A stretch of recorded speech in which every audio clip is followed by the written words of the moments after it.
যে কোনো জায়গাকে কিন্তু শুধু তার নাম দিয়ে চেনা যায় না। আসল পরিচয়টা লুকিয়ে থাকে তার ইতিহাস আর প্রতিরোধের গল্পে। তো আজ আমরা টাঙ্গাইলের সেই আসল পরিচয়ের গভীরে যাওয়ার চেষ্টা করব।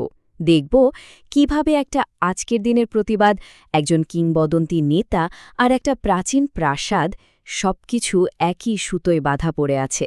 চলুন একসাথে খুঁজে দেখি সেই গল্পের সুতোগুলো।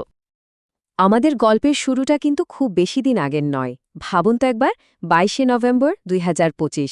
টাঙ্গাইলের ভুনিয়াপুরের রাস্তাগুলো সেদিন উত্তাল, কারণ দেশের বীর সন্তানেরা, আমাদের মুক্তিযোদ্ধারা বিক্ষোভে নেমেছেন।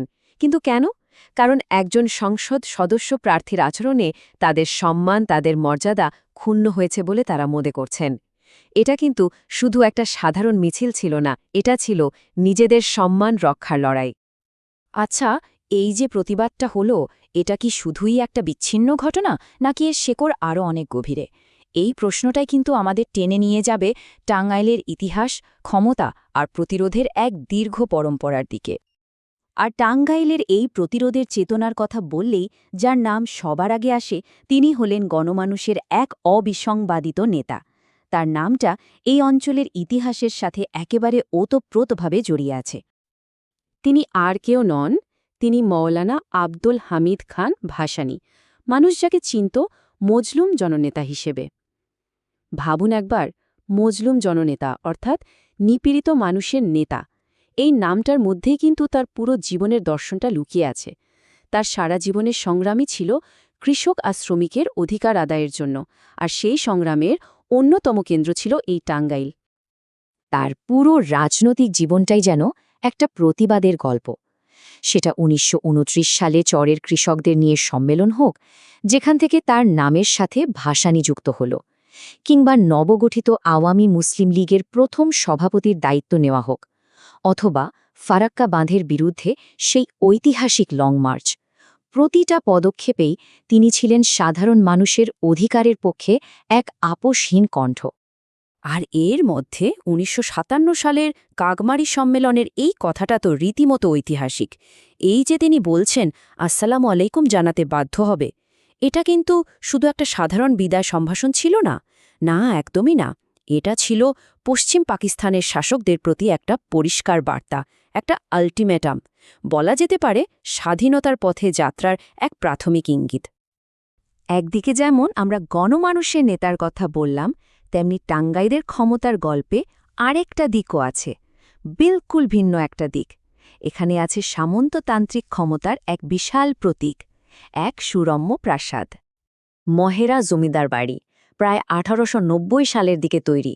এই বাড়িটা শুধু থাকার জায়গা ছিল না, এটা ছিল জমিদারদের ক্ষমতা, প্রতিপত্তি আর ঐশ্বর্যের এক জীবন্ত প্রদর্শনী।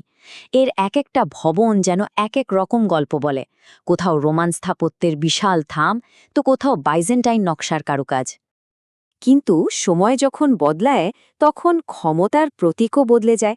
১৯৭১ সালের মুক্তিযুদ্ধে এই প্রাসাদ এক অন্যরকম ইতিহাসের সাক্ষী হল।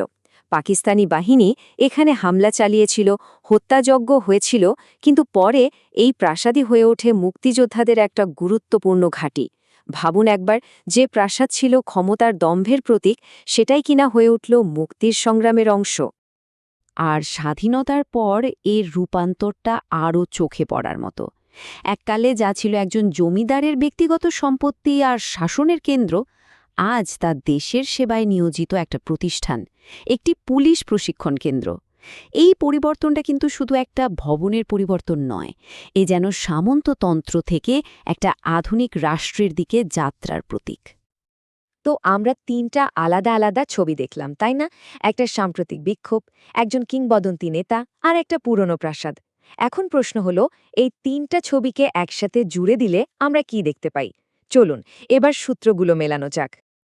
বিষয়টা বেশ পরিষ্কার, তাই না? আজকের দিনের যে প্রতিবাদ, সেটা আসলে ওই সম্মানের লড়াইয়েরই একটা অংশ, যা যুগ ধরে চলে আসছে। মওলানা ভাসানীর জীবন ও আদর্শ আমাদের দেখায় প্রতিষ্ঠান বিরোধী গণমানুষের নেতৃত্বের শক্তি। আর জমিদার বাড়িটা, সেটা পুরনো ক্ষমতার প্রতীক থেকে হয়ে উঠেছে একটা নতুন জাতি গঠনের অংশ। সব মিলিয়ে এক অখণ্ড ইতিহাস। তার মানে টাঙ্গাইল শুধু একটা জেলা বা একটা শহরের নাম না, এটা একটা ধারণার নাম, একটা চেতনার নাম, এমন একটা জায়গা যেখানে সাধারণ মানুষের সম্মান আর অধিকারের লড়াইটা অতীত থেকে বর্তমান পর্যন্ত একইভাবে প্রতিধ্বনিত হয়ে চলেছে। শেষ করার আগে একটা প্রশ্ন রেখে যাই। আচ্ছা, একটা জায়গার ইতিহাস কি আসলেই বলে দেয় তার বর্তমানটা কেমন হবে? সেখানকার মানুষেরা কিভাবে ভাববে, কোনো অন্যায়ের বিরুদ্ধে কিভাবে প্রতিক্রিয়া দেখাবে?